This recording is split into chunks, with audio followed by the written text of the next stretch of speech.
Harkrider here at the courtyard. I've been here a little over 6 years, and today I'm going to talk to you about ADLs and how they impact an MDS. For those of you that don't know what an MDS is, it's a cumulative assessment of the resident, and in the MDS there's an ADL section that has to be coded. So I'm going to talk to you a little bit about that. There are 4 late loss ADLs to consider when you are calculating the ADL score. These ADLs are bed mobility, transfers, eating, and toiling.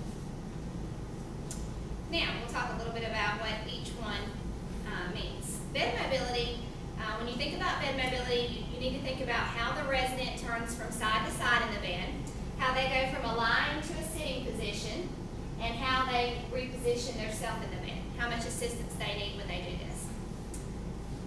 Next, transfers.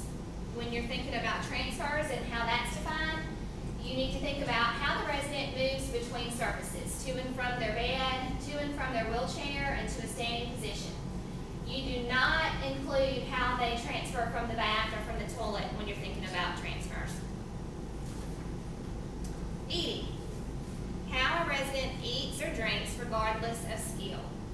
This does include IV feedings, tube feedings, and IV fluids.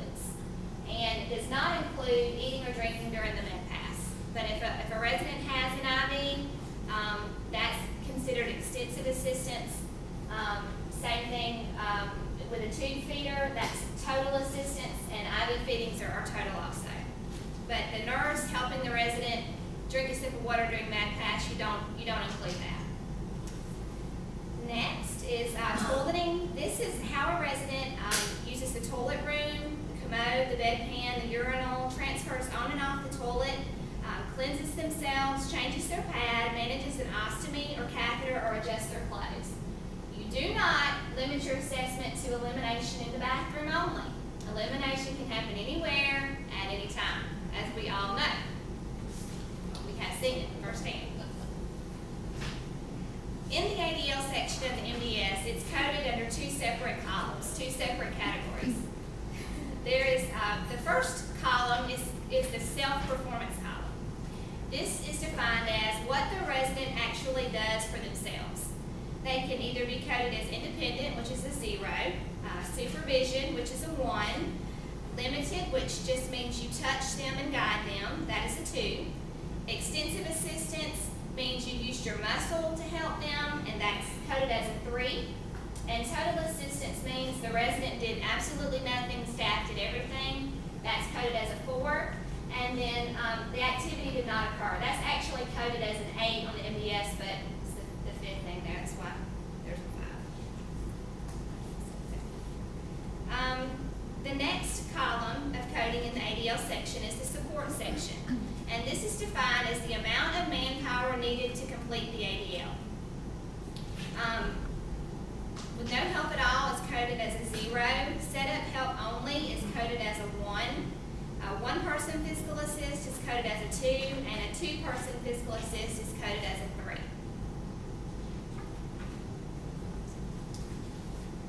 Coding the ADLs on the MDS. How to code the MDS for the self-performance category. You use a 7-day look back from the assessment reference date. Supervision, limited assistance, and extensive assistance are coded on the MDS when 3 or more episodes occur at the same level, or 2 episodes plus 1 higher level of assistance occurred during the reference period.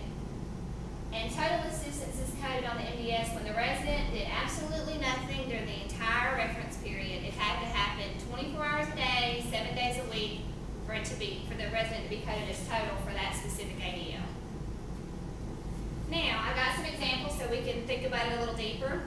Each line is a 7-day look back. And just briefly, using your handout, see if you can figure out line 1, what the resident would be coded for that reference period.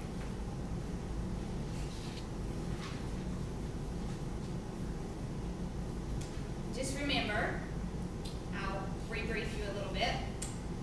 Has to be 3 or more episodes occur at the same level, or 2 episodes plus 1 higher level of assistance. So they're going to be a 2, because they had 3 days that they needed limited assistance. But there wasn't an extra day of extensive assistance, so they stay at limited assist. The next line. got 3 days at limited, and then you've got 1 day of extensive. So you have 3 days of the lower level, and then 1 extra day of the higher, so they can be coded at extensive. The third line, they're going to be a 1, which is supervision. You only had 2 days of limited there. You needed 3 to be limited, so you have to go down 1 and just be supervision. And lastly, on the last line, they would have been total, but there's that 1 day that needed extensive, and you have to be total every single day. So they have to drop down to the extensive, they can't be total. All right. How to code the MDS for support, which is your second column of your ADLs. You code the highest level of support provided by staff, even if it only occurs once during the 7-day look back. So you can't think about this in the same way that you think about the self-performance category. If they have 1 day where they need 2 people, then you code 2 people during that 7-day look back. Now we're going to talk a little bit about the ADL score and how you calculate that. The ADL score is a numerical assigned score that is created from the MDS coding for the 4 late loss ADLs. The ADL scores range anywhere from 4 to 18, and of course the higher the ADL score, then the higher amount of assistance that the resident needed. Calculating the ADL score, this is a little tricky, so I'll try to explain it the best way I can so that everybody can understand it.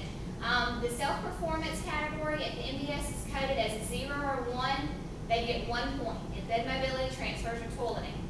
If the MDS is coded in the self-performance category as a 2, then in bed mobility, transfers, and toileting, they get 3 points. Same thing for the third column. If they're 3 or 4 and 8, they get 4 points. And then the last column, we like to call that our kicker point. If in the staff support column, they have coded as a 3, they get 1 extra point. So now, and eating is a little bit different, so there's a separate chart for eating. On eating, you do not have to consider the support section when you're doing the eating ADL score. If they're a 0 or 1, they get 1 point. If they're a 2, they get 2 points. If they're 3 or 4 and 8, they get 3 points. So let's do some. Okay. This is the coding for a resident. Bed mobility, transfers, tooling, and eating. Let's see if we can figure out the ADL score real quick. In the bed mobility, can anybody tell me what they think it might be? They're extensive with assisted 1. So since there was only assisted 1, you get no kicker point because they weren't assisted 2. And for the 3, you get 4 points. So for that line, there are 4. In transfers, they get 4 points for the 3 in self-performance, and they do have assisted 2 in the support column, so they get that kicker point, so their total score is 5.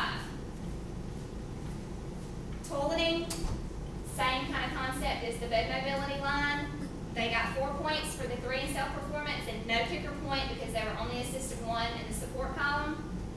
And then under eating, they only get 1 point. Obviously, the support column does not matter here, and in the self-performance column, there are 1, they get 1 point. So if you add all that together, their ADL score is 14. That's how you calculate an ADL score. And in conclusion, accuracy of ADLs is very important. It's essential to ensure that we, as a facility, are receiving our maximum reimbursement. It's necessary to educate and in-service our staff regularly on the importance of ADLs and supportive documentation to validate what's coded on the MDS. Does anybody have any questions?